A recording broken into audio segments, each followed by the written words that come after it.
te ngā mai ki aku, e taku taringi maara mai kai aku. E te mata mai nei o te au mapo, te pati ata te ngā mai ki aku, e taku taringi maara mai kai aku.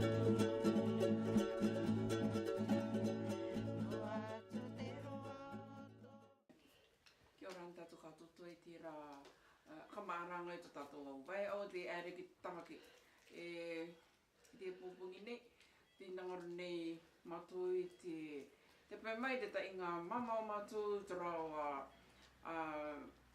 papa Ankara e papa Ruau i te aere, o rātou ki te aere ki te tamaki i te tamaki anga mua i roto i te ni au.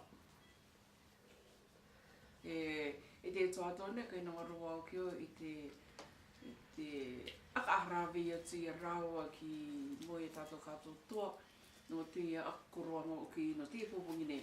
No te mea te rā, raro urumārima te no apirira e te mata iti rua anere e tainga urumā waru. Te kone mātou i te ngai o te au o te waine tini te are taina o te kuki areni e no nei te pōpungi nei. Tō mama e vai woho tāne tōna i anana ki te tamaki. Pēni nāna rai e aka kita mai kia tātua ki e a tānei ki te mi te ara ia e i ona matai te tiri rau pēuaeri i tiri rā i tōna oranga i tōna makikewanga. Kia ora. Kia ora naka toko e te cameraman e Queenie. Ara katoa ngamata e interview mai nei ai tato. Toko ingoa ko vaine. E paparu toko i ere tōna ki te tamaki. Ara keu ki tēnei te paparu o noko. E great grandfather noko. Tōna ingoa ko Ngati P. Areu ki te mi te arai te tui tōna oranga. No te mea, areu ki o ki te ana i ai. Oki mai rauka e no te tamaki mai, mata e ki atu.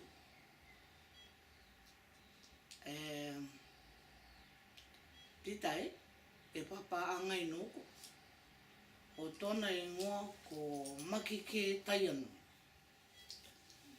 O te tangata, i kite ana i aia, te Makike Uarau, e me pae, e re mōku matai ti tire teimu. O te oranga rau ki o te tangata, e Kaikaua, taku i ki te o, e tangata kino.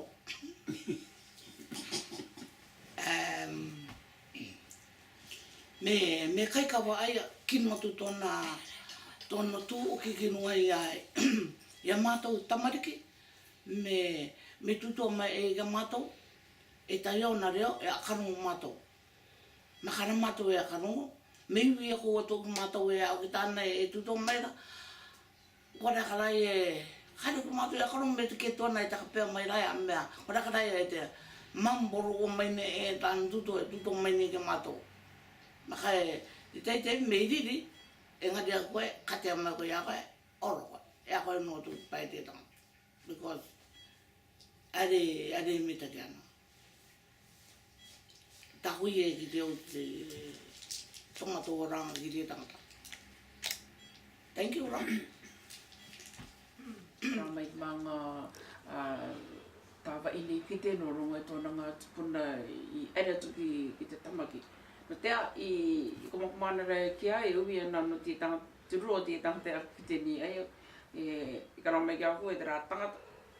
Te tai on taimen i te mōria mai ngai e pei ai ki runga peni ki runga i te pāruru, ara peni ki pai te uki rei e te kamaarai i tō rātou tuato i roto i te tamaki tānei ki te arai, peni norira te tui aparai. Reo kio ki te no te mea, reo kio kua i wawu eri anu tamaki. So, no te thank you e paike no te mga taime poto e aramai e koe because it was a short notice kari papa mei taki te meni nā mātou i te pene na aua ka tono ti tiriranga i o kira. Te rao te aireanga te pāhone ko ngarupo nei ako te pai mai i tamato au tanga te o tuji ara te waina tini, te apai anga mātou, te flag o tuku ki ara ni, te poppies, te atu, kawe anga mātou, te takainga kātou tō te putonga mea ni. Otherwise, te punga kātou tō to do it i te World War 500 soldiers, i the World War I, we still have all these things i ko kāna.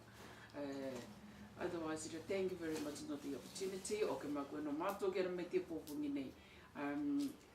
Aria toki trawa, we have to thank God for giving us this opportunity. O ke rai, thank you rai kia kuini, no te mea ringa mai a kuina nei, ka rā mai nei, te ara mai nei koe. No waling tēnei mai anga kai. Mata mai nei o te au papu, te pati aka te ngā mai ki aku.